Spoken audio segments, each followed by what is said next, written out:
নিরামিষের দিনে পনির আর এরকম ক্যাপসিকাম, টমেটো, কাঁচা লঙ্কা থাকলেই এত সুন্দর একটা রেসিপি বানিয়ে ফেলতে পারবে যে বাচ্চাদের প্রত্যেকের, বড় বাচ্চা সবার মুখে হাসি ফুটে আসবে। এত সুন্দর একটা রেসিপি বানানো যাবে। দেখো পনির এইটা দিয়ে আমি কি রান্না করে নিয়েছি বলো তো। পনির, ইয়াকনি পনির, দারুণ টেস্টি। এত টেস্টি যে পোলাও, পরোটা, রাইস সব কিছু দিয়ে খেতে পারবে। আর এত টেস্টি হবে যে নিরামিষ রান্না, যে নিরামিষের দিনে কোনো রকম চিন্তা থাকবে না।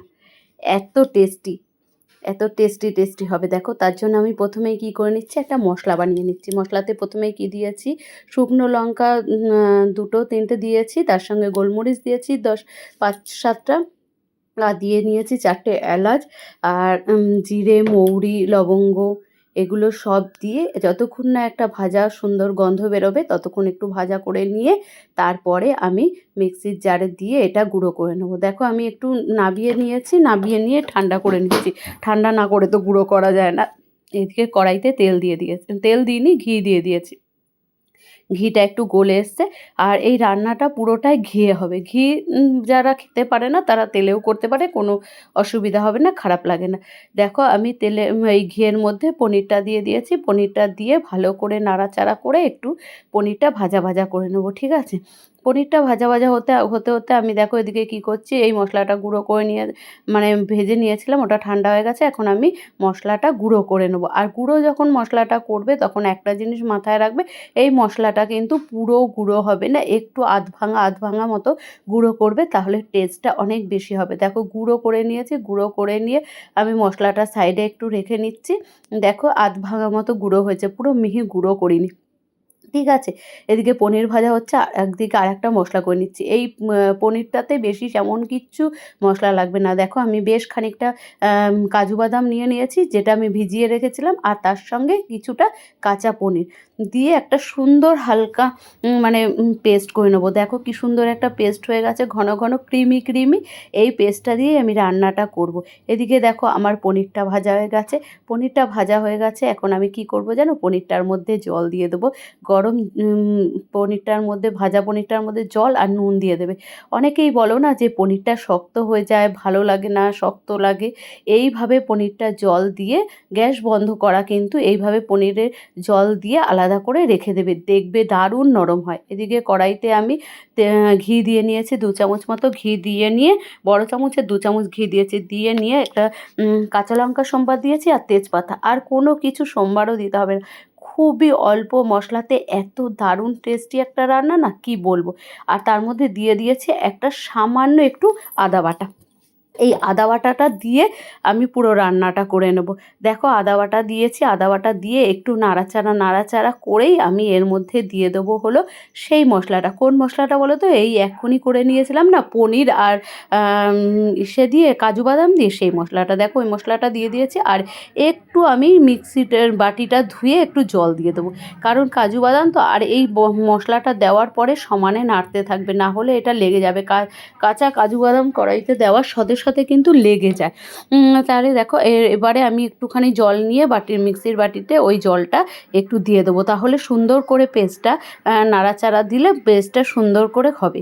এবারে দেখো আমি করে নিচ্ছি। এবারে আমি আরেকটা একটু মশলা দেবো, সেটা হলো একটু টক দই। টক দইটা তোমরা ভালো করে ফেটিয়ে নেবে। আমি মিক্সিতে দিয়েই ফেটিয়ে নিয়েছি, তাহলে মিক্সিতে দিয়ে ফেটিয়ে নিলে একটুও দানা দানা থাকে না। দেখো কি সুন্দর হয়েছে। এইভাবে যদি দই দাও, আর দই দেওয়ার সময় অবশ্যই মাথায় রাখবে গ্যাসের ফ্লেমটা কমিয়ে নেবে, কারণ দই ফেটে যায় যদি আঁচ বাড়ানো থাকে। এইভাবে দিয়ে ভালো মতো করে কষিয়ে নেবে। দেখো তেল ছাড়তে শুরু করে দিয়েছে। এর মধ্যে আমি দিয়ে দেবো পরিমাণ মতো লবণ আর পরিমাণ মতো চিনি। খুব বেশি মিষ্টির দরকার হয় না, আরও যেইটুকুনি জিনিস দেবো তাতে হয়ে যাবে। দেখো এবারে মশলাটা আমি ভালো করে কষিয়ে নেব। ভালো করে কষিয়ে নিলেই দেখবে পুরোটা তেল ছাড়ছে। এত সুন্দর, এত টেস্টি একটা রান্না, নিরামিষ রান্না, যেটা আমিও আজকে ফার্স্ট করেছি, কিন্তু খেতে একদম অতুলনীয় হয়েছিল।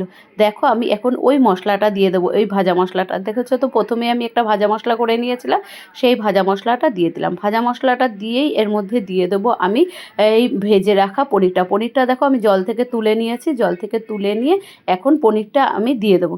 ঠিক আছে, পনিরটা দিয়েও একটু নাড়াচাড়া করব। আর রান্নাটা হতেও সামান্য সময় লাগে, খুব বেশি সময় লাগে না, খুব বেশি জিনিস লাগে না, ঝটপট হয়ে যায়।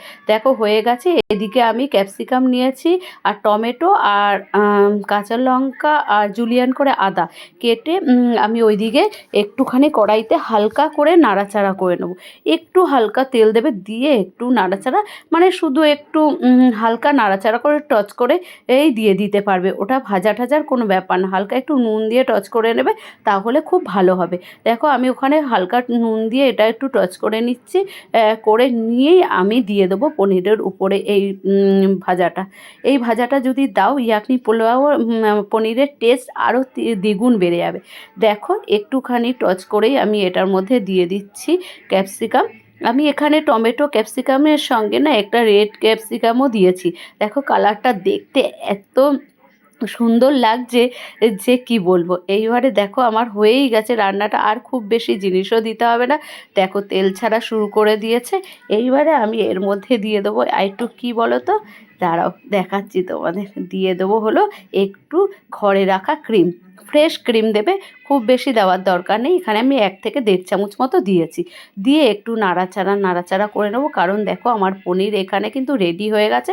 যেহেতু একটা ইয়াকনি পনির করেছি, তাই এখানে উপর দিয়ে একটু ক্রিম দিলে এটার টেস্ট দ্বিগুণ তিনগুণ বেড়ে যাবে। তাই দেখো বেশি একটা মিষ্টি দিতে হয়নি এই জন্যে, কারণ পনিরের আবার আমি দিয়ে দিয়েছি ক্রিমও। এর উপর দিয়ে শুধু দিয়ে দেবো কিছুটা ধনেপাতা, ব্যাস পুরো রেডি হয়ে যাবে আমার ইয়াকনি পনির। তাহলে আমার রেসিপিটা কেমন লাগলো তোমাদের অবশ্যই কমেন্ট করে জানিও কিন্তু বন্ধুরা। আর এরকম রেসিপি পেতে তোমরা অবশ্যই শেয়ার করো। আমি আবার অন্য একটা ভিডিও নিয়ে, অন্য একটা রেসিপি নিয়ে চলে আসবো।